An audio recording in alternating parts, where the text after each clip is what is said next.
Chers téléspectateurs de TV Vendée, nous revoici pour notre rendez-vous bimensuel.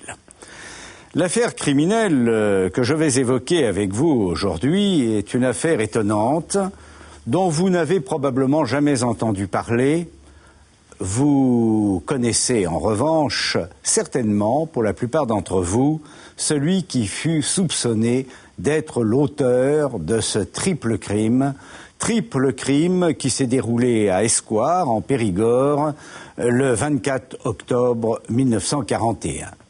Lui, vous le connaissez tout simplement parce que je vais vous donner la solution, sinon du crime, celle en tout cas de cette devinette. C'est Georges Arnaud. Georges Arnaud, Henri Girard de son nom patronymique, qui est l'auteur de ce roman immensément connu et du film qui en a été tiré et qui a été un succès mondial, Le Salaire de la peur.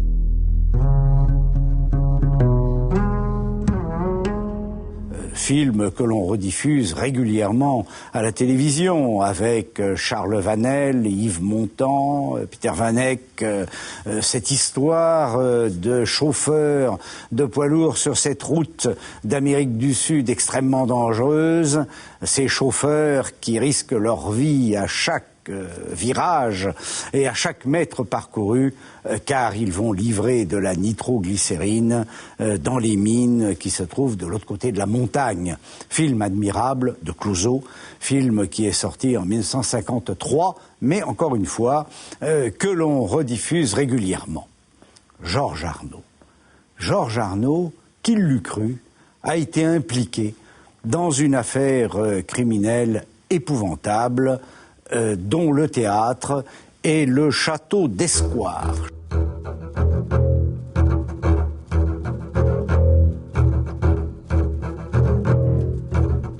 Château d'Escoir, vaste construction du XVIIIe siècle qui se trouve à une dizaine de kilomètres de Périgueux, en Dordogne, donc en plein Périgord. Château assez sinistre d'ailleurs, c'est une grande bâtisse sans beaucoup de charme qui appartenait à sa famille, très exactement au père de Georges Arnaud et à sa tante, père qui s'appelle Georges Girard, la tante s'appelant Amélie Girard, femme seule. C'est une femme qui a une quarantaine d'années à l'époque du crime, un peu plus de 40 ans. Elle appartient à cette génération de femmes sacrifiées qui ne trouvèrent pas de mari après la saignée épouvantable que constitua la guerre 14-18 dans la population des jeunes mâles français de l'époque. Étonnante histoire. Étonnante histoire, histoire criminelle d'un côté, nous allons voir, histoire d'un procès de l'autre, qui a laissé des traces. Il y a eu, à la suite d'ailleurs du verdict de Périgueux, le 2 juin 1943, il y a eu des réformes de la cour d'assises, comme nous le verrons. Souvent, à partir d'une affaire criminelle, vous avez une réforme subséquente, comme nous l'avons vu pour l'affaire Marie Bénard, puisqu'après Marie Bénard, on a réformé toute l'organisation de nos experts, de nos expertises, et nous sommes devenus très prudents sur le choix des experts. 24 octobre 1941, la France est coupée en deux. Rappelez-vous, il y a au sud la zone libre, au nord la zone occupée. Escoir, le château se trouve en zone libre. Henri Girard est un homme d'une cinquantaine d'années. C'est un haut fonctionnaire de la République française, évidemment, qui a suivi le gouvernement légal de l'époque, qui est le gouvernement de Vichy, dans cette charmante station thermale. Il n'en est pas très content d'ailleurs, comme nous le verrons à la lecture de son journal intime. C'est un haut fonctionnaire du ministère des Affaires étrangères. Il est conservateur adjoint des archives du ministère des Affaires étrangères. C'est un homme extrêmement cultivé. Il a publié un roman qui a eu un prix, il est critique littéraire, c'est un archiviste paléographe de formation, licencié ès-lettres en histoire. Il a passé le concours des affaires étrangères, enfin de conservateur et d'archiviste des affaires étrangères. C'est un homme surtout qui, comme sa sœur, bien entendu, appartient à une famille immensément riche. Son père était professeur à l'Institut et sa mère était propriétaire d'immeubles à Paris, propriétaire terrienne. Elle appartient à la famille Trégé-Duplessis, qui est une famille extrêmement riche. Et lorsque les parents d'Henri Girard mourront, ils laisseront une immense fortune à leurs enfants. Henri Girard, donc, au moment de cette histoire, est extrêmement riche. Il partage sa fortune avec sa sœur, fortune qui se traduit, bon, il y a des propriétés à Paris, mais également par ce château et les terres qui vont avec, à 120 hectares, un certain nombre de métairies, un régisseur. Bref, beaucoup d'argent, beaucoup d'argent. Il a un fils. Il a un fils d'une union tumultueuse, car il a épousé une femme, Valentine Arnaud, qui n'est pas de son milieu sur le plan de l'aisance financière. Cette femme, qui avait 8 ans de plus que lui, était fille d'un professeur à l'école normale, une école normale d'instituteurs de province, et sa mère était commerçante. La famille Duplessis n'a pas admis ce mariage, et donc Henri Girard a été contraint de travailler. Il a ce salaire modeste de fonctionnaire, même si c'est un haut fonctionnaire, et son épouse est enseignante. La famille paternelle, donc, refuse l'union. Elle refuse d'autant plus l'union qu'elle a été célébrée de façon civile et non religieuse. C'est-à-dire qu'il y a eu mariage à la mairie, mais non à l'église. Et lorsqu'Henri Girard sera mobilisé comme les gens de sa génération, il fera du reste ce qu'on appelait à l'époque, et encore récemment, une belle guerre de 14-18. Il terminera sous-officier, décoré, aura la Légion d'honneur ensuite à titre militaire, enfin pour les services militaires qui seront intégrés. Et lorsqu'il part au front, ses parents lui écriront s'il t'arrive quelque chose, nous nous occuperons du bâtard. Le bâtard, c'est le fils légitime au regard de la loi, mais qui ne l'est pas aux yeux de ses grands-parents paternels, car il n'est pas né dans le cadre d'une union religieuse. Donc vous voyez l'ambiance, hein, c'est plutôt tendu. Et Georges Arnaud, qui adore sa mère, donc le fils, en voudra toujours à sa grand-mère paternelle, qu'il qualifiera de tous les dons d'oiseaux possibles et imaginables. Valentine Arnaud, donc, mère d'Henri Girard, épouse de Georges Girard, et le fils prendra le nom de sa mère comme nom d'auteur, va mourir en 1926, la malheureuse, elle est atteinte de tuberculose, et son mari, Georges Girard, ne pardonnera jamais à sa famille de ne pas l'avoir aidée financièrement à faire face à la maladie. On ne l'aide absolument pas. Elle meurt dans un sanatorium et son époux, qui l'adorait, c'était une union fusionnelle, va en vouloir de façon définitive à sa famille. Il se rapprochera d'elle, bien entendu, pour des raisons évidentes, après la mort de sa femme, mais au fond de lui-même, il ne le leur pardonnera jamais. Donc, le voilà veuf, avec cet enfant qui a 9 ans. Henri Girard, pour vous le situer, est considéré comme un homme qui a des assez violent, irascible, emporté. On s'engueule, après on se réconcilie, et il connaîtra avec Valentine Arnault, avec son épouse, une vie assez folle pour un garçon de son milieu et de ses fonctions, qui sont des fonctions assez terne malgré tout, mais encore une fois il a un ailleurs, hein. Il écrit, il publie, il fréquente les milieux littéraires et intellectuels de la capitale des années 20 à 30, ce n'est pas un simple fonctionnaire rond de cuir, il a il a un ailleurs, comme on dit. Sa femme, Valentine, elle est encore plus étonnante. Elle fréquente les milieux d'extrême gauche, elle a connu Lénine, vous voyez, c'est quelqu'un d'une personnalité extrêmement forte et qui s'intéresse à beaucoup de choses, et notamment aux milieux révolutionnaires. Donc l'ensemble est curieux. Et ils ont un fils. Alors le père se retrouve à élever cet enfant dans des conditions un peu difficiles, car ce n'est pas un papa poule. Ce n'est pas l'époque, et puis son tempérament ne devait pas l'amener à cela.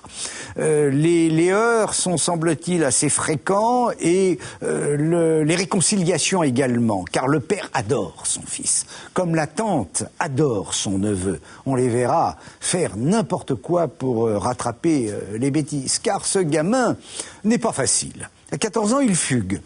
Il fugue et il va à Rambouillet. Bon, à Rambouillet, alors à l'époque, il est élève à Louis-le-Grand, à Paris, hein, une famille qui habite Paris, bien sûr, et il s'en va à Rambouillet. Et là, à Rambouillet, ce gamin de 14 ans descend dans le meilleur hôtel de la ville, hein, se fait servir, puis appelle son père, qui vient le chercher le lendemain. Alors, le père est affolé, évidemment, consulte un psychiatre qui lui dit, écoutez, il faut être plus proche de votre fils, plus doux, c'est un enfant orphelin de mère, il lui a manqué entre 9 ans et 14 ans la douceur maternelle, et le père prend bonne note et va s'efforcer d'être plus mère poule, plus papa poule avec son fils. La tante également est fort gentille avec l'enfant, qui, il faut le reconnaître, n'est pas facile. Alors, il va chez les scouts. Il est même chef scout. Et là, alors qu'il est encore mineur, il tombe amoureux d'une chef de guide, d'une chef scout femme, Anne-Marie Chavenot, et puis il l'épouse. Il l'épouse contre l'opposition de sa famille, qui trouve que il est pas facile, que il a quand même quelques dispositions pour faire des bêtises. Finalement, on lui donne, la famille consent au mariage. Alors la famille, c'est le père et la tante qui était très opposée, la pauvre Amélie. Ils se marient, partent en voyage de noces en Italie, 45 jours, on leur donne une voiture, alors ils dépensent. Ils sont un petit peu mutins également, alors qu'ils sont dans les Alpes, ils tirent sur des rochers pour provoquer une avalanche. Vous voyez, c'est assez curieux comme histoire. Il y a une carabine et ils essayent de provoquer des avalanches alors qu'il y a des gens qui passent en dessous, vous voyez, de l'éventuelle coulée. Tout ça n'est pas très rationnel, ni rassurant du reste. Ils font n'importe quoi tous les deux. Ils sont vraiment, c'est un jeune couple très très dynamique, dirons-nous, et très bêtiseux. Alors comme ils ont plus d'argent, au bout de 45 jours, mais ils vendent la voiture qu'on leur avait donnée. Oui, on leur avait donné une voiture à l'époque, hein, c'est pas courant. Hein. Nous sommes en 37, un jeune ménage à qui on offre une voiture comme cadeau de noces, vous conviendrez que ce n'était pas fréquent. Et puis ils reviennent, alors ils vivent des rentes que verse Papa Girard, la tante Amélie également, hein, met la main au portefeuille. Encore une fois, on lui passe tout à ce gosse. Hein. Alors, à Louis le Grand, il a noué des relations avec un certain Lemoine, là, qui sera très proche de lui, comme nous le verrons, qui ne l'abandonnera pas au moment de ses malheurs. Alors, voilà, le tableau est brossé, donc une famille Girard très riche, un enfant un peu troublé, dirons-nous, perturbé, traumatisé par la mort de sa mère, enfant difficile, enfant qui commet un certain nombre de frasques. Par exemple, il est en vacances avec sa femme au château d'Escoir, et puis un jour, je plus un problème de dispute avec la tante Amélie, et du coup, pour se venger, il prend une carabine, décidément, il aime bien les carabines, et puis il va tirer dans tous les tableaux du château. Alors, il y avait des tableaux au mur, il les détruit à coups de chevrotine, c'est comme ça, et après il remplace les tableaux par des caricatures qu'il avait faites de sa tante. C'est sympathique. Hein. Tante qu'il appellera d'ailleurs quart de tonne ou zéro chiffré. Voilà les surnoms qu'il lui donne. Et évidemment, la tante, elle avait conçu une certaine amertume. Elle était repartie à Paris et elle n'avait plus trop envie, là nous sommes en 1940, elle n'avait plus trop envie de fréquenter son neveu. Mais nous verrons quand même qu'elle lui passera tout. Hein. Voilà le tableau. Alors notre Henri Girard, qui a un peu moins à ce moment-là 22 ans, va passer le concours du Conseil d'État. Il échoue. C'est un concours extrêmement difficile, le concours du Conseil d'État. À l'époque, c'est un des concours les plus difficiles de la fonction publique. Il n'y avait pas l'ENA, mais le concours du Conseil d'État était au top niveau de l'Olympe administrative. Il échoue. Mais il va le représenter. Alors il est mobilisé, mais arrive à échapper aux Allemands. Donc son père d'ailleurs l'admire beaucoup d'avoir réussi comme ça à faire la valise et conservera toujours les vêtements avec lesquels il a réussi à passer entre les lignes allemandes, vêtements civils. Voilà où nous en sommes. Alors en 1941 donc. Le jeune Henri Girard va venir à Escoir. Nous sommes là le 16 octobre. Il était à Paris jusque-là, il vivait de la rente que lui versait son papa, et il vient au château parce que la tante Amélie vient d'y arriver. Ah, nous sommes en pleine guerre mondiale. Hein. La tante Amélie, elle est venue là pour organiser le ravitaillement. Hein. C'est l'époque des restrictions, hein. Il y a des tickets d'alimentation, et chacun se débrouille comme il peut. Or, quand on a la chance d'avoir 120 hectares de propriété en Périgord et des métairies, il est évident que l'on essaye de rapporter de l'alimentation à Paris, et comme c'est une femme très scrupuleuse, elle a demandé l'autorisation et obtenu l'autorisation de rapporter des victuailles. Alors je sais qu'il y a des poulets, il y avait des haricots, enfin tout ce qu'on peut rapporter de production locale. Il arrive. La tante, elle n'est pas très contente. Hein. Alors la tante est là avec sa vieille bonne, Louise Soudex, qui est du pays. Elle est de Chancelade, un petit peu plus loin. Elle n'est pas très contente. On ne peut pas dire qu'elle soit très contente de retrouver son neveu, mais il est très persuasif. Il dit, écoutez, absolument, il faut qu'on se retrouve au château. Il appelle son père au téléphone et lui dit, papa, faut absolument que tu viennes parce que je veux vous exposer mes projets professionnels, mes projets de vie privée, de vie familiale, et également organiser mon ravitaillement à Paris pendant l'hiver qui vient. Alors le père grogne, dit moi je peux pas, et le fils insiste énormément.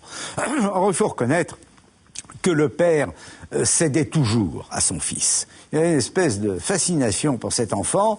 Il proteste. Lui, encore une fois, il se montre grognon parce que lui, d'abord, t'avais pas à passer la ligne de démarcation comme ça, sans autorisation. Parce que si la tante Amélie, elle, avait l'autorisation, lui, il l'avait pas du tout. Hein, il était passé en fraude.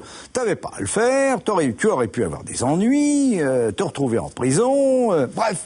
Il cède, et le 24 octobre arrive à Périgueux, Vichy-Périgueux, son fils va le chercher et le ramène, l'aide à porter sa valise jusqu'au château. À l'époque, les voitures, elles circulaient plus, donc tout se passe avec le tramway, vélo, marche à pied, beaucoup de marche à pied, et ils arrivent au château, où la famille se retrouve. En fait, tous les survivants de la famille Girard, il y a simplement Amélie, Georges Girard, le père, et le fils. Et la journée se déroule, je crois qu'il est allé chercher le matin, oui. La journée se déroule bien, déjeuner le midi, le soir, dans l'après-midi, Amélie et Georges Girard vont parler affaires. Alors là, on demande aux petits de s'en aller, hein. On est entre personnes sérieuses, car c'est Amélie Girard qui gère les affaires de la famille et de son frère. Ils sont en copropriété. C'est elle qui a les rapports avec le régisseur et elle vient de toucher 8 000 francs, une assez grosse somme d'argent pour l'époque, que lui a apporté le régisseur. Elle est d'ailleurs très bien vue par les gens du pays, par les paysans, par le régisseur. C'est un propriétaire qui ne met pas la pression particulièrement, mais enfin qui fait attention à ses comptes. Pas une exploiteuse, les métayers ne se plaignent pas du tout de la gestion familiale, mais elle part l'argent avec son frère. Et le petit, il est mis dehors, on dîne d'assez bonne heure, hein, et puis tout le monde va se coucher. Hein. Alors nous verrons que là, par contre, nous allons avoir des problèmes d'horaire. Elle a touché ses poulets parce qu'elle veut repartir dès le lendemain et Georges Girard, le père également, donc le frère et la sœur veulent s'en aller dès le lendemain. Hein. Une fois que le petit a exposé ses projets professionnels, on repart. 25 octobre au matin, les taulus. Alors les taulus, ce sont les métayers et les gardiens en même temps du château, dont le logement se trouve à quelques dizaines de mètres du château, hein, une centaine de mètres. Le logement est dans l'enceinte du parc de la propriété. Madame Taulu, Victoria Taulu, sort de chez elle car elle entend des cris. Au secours, à l'assassin, ils sont tous morts. Elle monte au château et elle voit Henri Girard.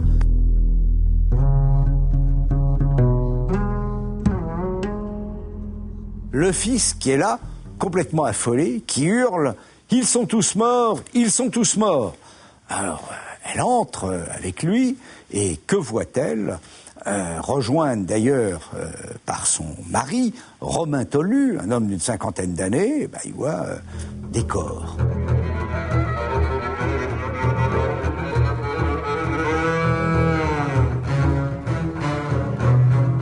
Un désordre indescriptible, là où ont dormi Georges Girard, le papa, la tantine, Amélie Girard, et la bonne, y a 3 cadavres. 3 cadavres, du sang partout, désordre absolu, c'est-à-dire qu'on a vidé tous les tiroirs, on a renversé les meubles, on a jeté bas la literie, du sang, beaucoup de sang, et puis dans la chambre de la bonne de Louise Soudex, il y a une grosse serpe qui est posée là, ensanglantée. C'est l'arme du crime, certainement, parce qu'on voit bien que tous ils ont les crânes défoncés, ils ont des traces de coups d'armes blanches portées profondément. Alors Romain Tolu, le métayer, se précipite chez le maire, qui habite à quelques centaines de mètres du château, pour l'avertir, et celui-ci va avertir les autorités.